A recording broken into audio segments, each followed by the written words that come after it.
Սմխանաբարձիկ եկել են տղամարդ լամիշ են լինում, մեկը խոճապ տարածող է եղել, մեկը դասալիկ, մյուսը որդուն փախցնող։ Սա ասում է Փաշինյան Նիկոլ։ Սա տղամարդությունից խոսում է մեկը, որ պարտվել է բոլոր պատերազմներում, որի խոսույթը տանկ, որ հանկարծ պատերազմ չլինի, որի ամբողջ քաղաքականությունը կապիտուլյացիայի վրա է հիմնված։ Ոտերոս մեկ ուզում տանկ, մենք կռվի, մենք թույլը, մեր հզորությունը թույլության մեջ է, մի խոսքով մեզ բանակ պետք չի, խաղաղության համար ընդհանրապես ոչ մի բան չի։ Ու այս կենթանի, ախսած կենթանի չկա է բնության մեջ։ Սենց կենթանի էլ չկա բնության մեջ, մի խոսքով, բայց այս նմուշը խոսում է տղամարդությունից ու ղարաբաղցիներին ասում, արցախցիներին, որ ծնվել են առնվազն սենց ասեմ, 88 թվականից այս կողմ ծնվածները, այսինքն մոտարապես ասենք իրանք 40 տարեկան մարդիկ են այսօր։ 40 մոտ 40 տարեկան։ Այսինքն 40 տարեկան սերունդը ծնվել է պատերազմի ժամանակ։ Անցել է 2-3 պատերազմի միջով ու իրենց այս ողորմելի չնչին արարած, որ ապրիլյան պատերազմի մասնակցել է մայիսի կեսերին նկարվելու համար։ Կյանքում ոչ մի բան չի արել ու միակ քարոզը հանձնվելն է։ Սա խոսում է տղամարդությունից։ Ու մեղադրում է մարդկանց, որոնք ծնվել են պատերազմի, մեծացել են պատերազմի ժամանակ, ապրել են առաջնագծում, միջև վերջին օրն էլ առանց զենք, առանց սնունդ, առանց աջակցության մի օրվա մեջ հազարից ավել ադրբեջանցի են փռել։ Իրանց վասա տալիս ինքը տղամարդության մասին։ Սա ողբերգություն է։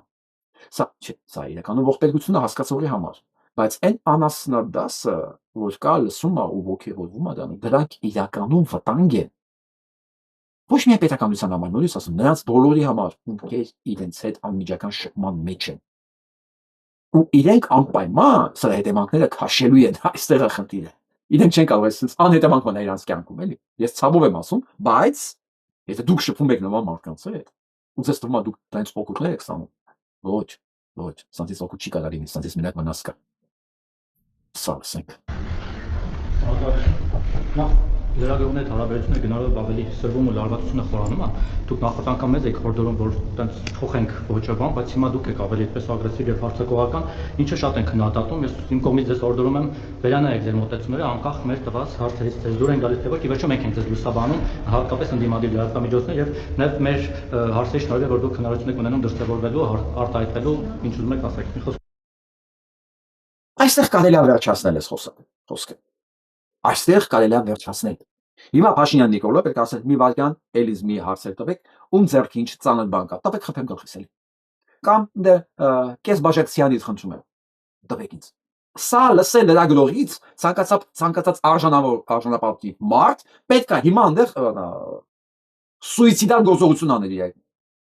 Բայց կրկնում եմ, արժանապատվի մարդ, սա բանալին է այս ամեն ինչի։ Քանի որ դիմաց է կանգնած Փաշինյան Նիկոլիկը պարտավոր է լսել ոնց են լրագրողը, տղամարդ լրագրողը շատ հանգիստ, ինքնավստահ, հանգիստ տոնով նվաստացնում, վերհիշեցնում ով է ինքը եւ իրեն ոնց պետք է պահի։ Բայց լսենք հետաքրքիր է ինչ այլ ասում։ Ռուսաստան այցի հետ կապված մի հարց ունեմ, որ վաղուց է պլանավորել տալ։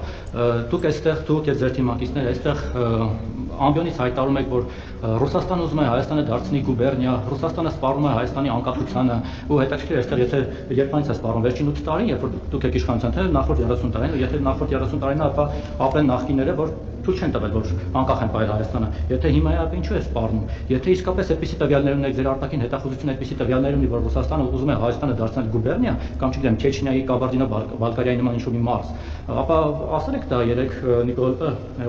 Վլադիմիր Վլադիմիրովիչ Պուտինին, որ հարգելի Վլադիմիր Վլադիմիրովիչ, ինչու ես աչք դրել մեր սուվերեն տարածքի վրա, ինչու ուզում դարձնել գուբերնիա, որտեղ այստեղ մի բան եք խոսում, այլ ռետրոբանությամբ, դուք գնում եք Ռուսաստան, դրի շատ ջերմ, բարի ժպիտով հայ-ռուսական հարաբերություններից եք խոսում։ Հաստացի, ինքերը, դեռ հիմնավոր ասում եմ, դու անել ես ստախոս կենթանի ես, դու ստեղ մուտիլով կերով ես զբաղված, կներեք, բոչկա գլերոլով, հա, շակալի նման հերվից հաչում ես, գնում ես, կանգնում ես դիմացը, սկսում ես կատվի նման մլավել։ Նույնիսկ եմ կրկնում, եթե դիմացը արժանապատիկ մարդ լիներ, իհարկե չէր կարող ասի տես չի, որովհետև իրականում մտեցա, բոլորը տեսնում են, դա ձայնագրություններ կա, ինքը կասեր մեկ վայրկյան, էլ մի շարունակի, աշխատողներից ընդ ոնց կա, մի բաժակ ջուր տվեք, մի երկու կաթիլը ցիանիդ մեջ է, էլի, էլ լսելու բան չի, սկզբից ինձ ասում են ինձ ոնց պետք է պահեմ, հա, հետո էլ ասում, հետո հիշացնում են ինձ ոնց եմ պահել, վերջի շակալի նման, Ես այս ամեն ինչը ոնց ուտեմ մասեմ։ Սա կասել արժանապատիվ մարդը, բայց ոչ Փաշինյան Նիկոլը։ Որպես ապացույց ինքը հիմա պատասխանում է, երեք ոնց անցել, լսեք։ Եվ կոնկրետ որ ուղղություններով շնորհակալ։ Ու մի շարք ուղղություններով ձեռք ենք բերել կոնկրետ պայմանավորվածություններ, գործնականում մեր օրակարգի բոլոր ուղղություններով ենք ձեռք բերել կոնկրետ պայմանավորվածություններ, մշակույթից սկսած ռազմատեխնիկական համագործակցությունով ավարտված եւ այդ գնահատում եմ շատ հաջող։ Էս իբր այցը գնահատում ենք շատ հաջող, բայց սուտ է խոսում։ Խոսքից էլ սուտ է խոսում։ Բայց հարցը չի։ Ինքն ասում է ինչ են քննարկել, ինչ պայմանավորվածություն են ձեռք բերել, երբ որ իրանց տեղ ասում են, լսի, դու շակալի նման ստեղից հաչում ես հերվից, մեղադրում ես ամեն ինչի մեջ, մեղադրում ես բոլոր նրանց ոտքեր կապված են Ռուսաստանի կապված չեն, բայց հասնում ես մոտը, դառնում ես փիսիկը չէ, փիսիկը կարգին կենթանի է։ Մաքուր, սիրուն, հաճելի կենթանի է։ Սա էս տարական էս խավարասեր է։ Շարունակությունը լսենք։ Կարծում պետք է ազնվություն մտնել այստեղ եւ այստեղի խոսույթը նաեւ ձեր թիմակցիների ու այնտեղի խոսույթը, որ համապատասխանեն եւ հասկանան Ռուսաստանը մեծ ճշնամի է, բարեկամ է։ Դու ասես, դու ազնիվ ես, դու ոչ միայն բամբասող ես, ստախոս ես, կնիկ ես եւ վերջոստը, կնիկ այդ բադի մասով է, այն բամբասող կնիկներ կան, չէ՞, ասեն, ստեղ ուրիշ բան են խոսում, հենց տեսնում են ու մասին որ խոսում են ժպիտով, իբր իրենք նոր հենց լուտանքը չեն տապում սույն օբյեկտի վրա։ Այս տղան աշխարհի ինչքան մահացու մեղ կա, լրիվ հիմնավորված ընկերը։ Մեղադրում է ու դեռ նա կենթանի է։ Նա դեռ ինքնասպանություն չի գործել։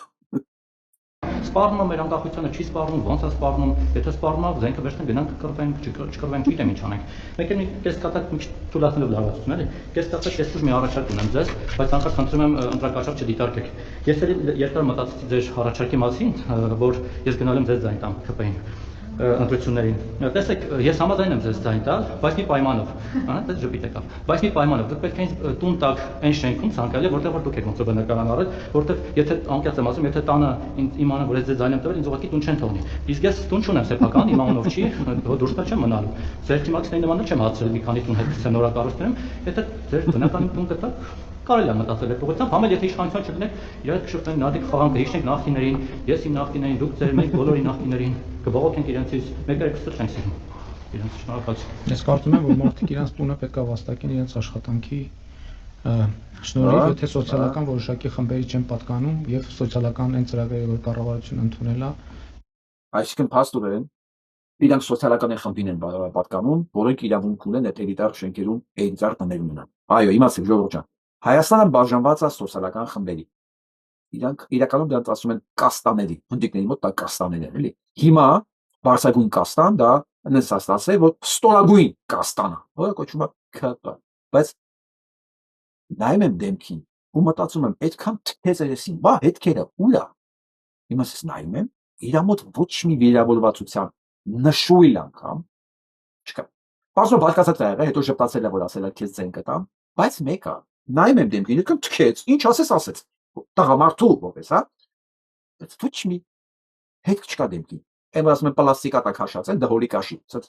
Թքում ես, լրիվ վիճակն է։ այդ ծրագրերի շահառու չեն։ Ինչ վերաբերում է Ռուսաստանի Դաշնությանը, ամենատարբեր տեսակետներ կան։ Ես իմ տեսակետները միշտ հրապարակային թափանցիկ արտահայտել եմ եւ իմ գնահատականները տվել եմ պաշտոնական եւ ոչ պաշտոնական հանդիպումներում, մարդկանց հետ շփումներում եւ ավելացնելու բան չունեմ։ Ավելացնելու բան։ Մարդկանց հետ շփումների, մարդկանց հետ, ասենք իրա ուսապարկերի հետ, բայց դու Ռուսաստանին մեղադրում ես քո դեմ հիբրիդային պատերազմ, քո ոչ Հայաստանի։ Հա միջամտությունների մեջ ընտրությունների, հա, որի կանխարգելման համար Եվրոպայից մարդ ես կանչում, դու այդ ամեն ինչին մեղադրել ես կոնկրետ Ռուսաստանի նախագահին, Ռուսաստանի պետությանը, դու այդ ամեն ինչը պետք է խոսայր ոչ թե մարդկանց հետ, ասենք քո ուսապարկերի հետ, քո յեթիմների հետ, այլ կոնկրետ նրա մոտ էիր, ում դու մեղադրում էիր այս շակալ, եթե դու մարդ էիր, ասել ես տեղ, ընդ որում, ասել ես քո նախաձեռնությամբ, քեզ ոչ մեկ չել կանչել, ու քեզ արդյունքում ասեցին, եկել ես Դաբրոստանաս, խորա նույնիսկ ժամանակ չկա, ծախսելի, ում ձերետ էլ ասեցին, ախր դու ես Արցախը ճանաչել, մեզանից ինչ ես ուզում, ես համբալն կմնեք բարիս համար, բայց ուրիշ բան չկա սա ասել, արդարանալում ասում եմ, ո՞ս ես եմ ճանաչել, դու երկու անգամ ես ճանաչել այնից առաջ։ Ես ուղղակի վախով մտածում եմ Պուտինը վաղը էլ ինչնա ճանաչելու Ադրբեջանի մաս, որ սա ասի, արդեն Մոսկվայում երկու անգամ ասել են դրա մասին, ես ոնց կարամ ասենք Զանգեզուրը չտամ։ Նույն տրամաբանության մեջ է, փաստորեն պետք է նստենք վախեցած ասենք, արա, Ալիևը քանի անգամ ասել արդեն, որ Ադրբեջանը Հայաստանը արևմտյան Ադրբեջանը նշանակում է սա դա էլ է իրականացնել։ Որովհետև սրա քաղաքական ուղղվածությունը որոշում կայացնելու համար դառնանցը թե ինչ են ասում դրսում, այլ ոչ թե ինչ է պետք Հայաստանի Հանրապետության։ Զգում եք դեմքի հանգստությունը արժանապատվության 0 նշում, 0։ Իսկական տղամարդուն, որ ասեն դու ստախոս ես, նա պետք է ինֆարկտ ստանա առնվազն, էլի։ Կամ պատասխանատվության ենթարկի դիմացինի, առնվազն մեղադրանքի համար, որովհետև դա բարձրագույն մեղադրանք է տղամարդու համար։ Բայց այս փալասի էմանն է, դեմքին նայեք հանգստությունը։ Քթքիներս նույնիսկ չէ ազդվել։ Ես Ռուսաստանի հետ մեր հարաբերությունների գնահատականը տվել եմ, այդ թվում 3 Ռուսաստանի Դաշնության նախագահի հետ իմ ունեցած հանդիպման ընթացքում։ Հա, ասես մենք փայլուն հարաբերություններ ունենք, փայլուն։ Հա, ես ամեն ինչ գալիս եմ ձեզ եկուցում եմ, ամեն ինչ անում եմ ձեր թույլտվությամբ, ամեն ինչ ճիշտ է։ Նայեք այս դեմքին։ Նայեք։ Նվաստացած տղամարդը հանգիստ տղամարդ չէ, էլի, սա հանգիստ է, բայց եթե հիմա ասել նա լրագրողը, որ Արցախը Հայաստանն է եւ դու կապիտուլյանտ ես, հիմա շորերը ճեղել է։ Հիշում եք այն կնոջ վրա ոնց էր հարձակվել։ Կամ Անի Գևորգյան ոնց էր հարձակվել։ Բայց դա քանի իր ինքնասիրությունն է, ճշմարտության մեջ իր ինքնասիրության վրա են քայլում, ինքը խնդիր չունի։ Բացարձակապես խնդիր չունի դրա հետ։ Խնդիր։ Այս նույն կենթանի։ Ես այն ինչ որ հայտարարել եմ, դրան ավելացնելու ոչինչ չունեմ։ Ես ձեր հարցին շատ հստակ այն ինչ որ մի խոսքով չունի։ Պատասխան չունի։ Ասելիք չկա։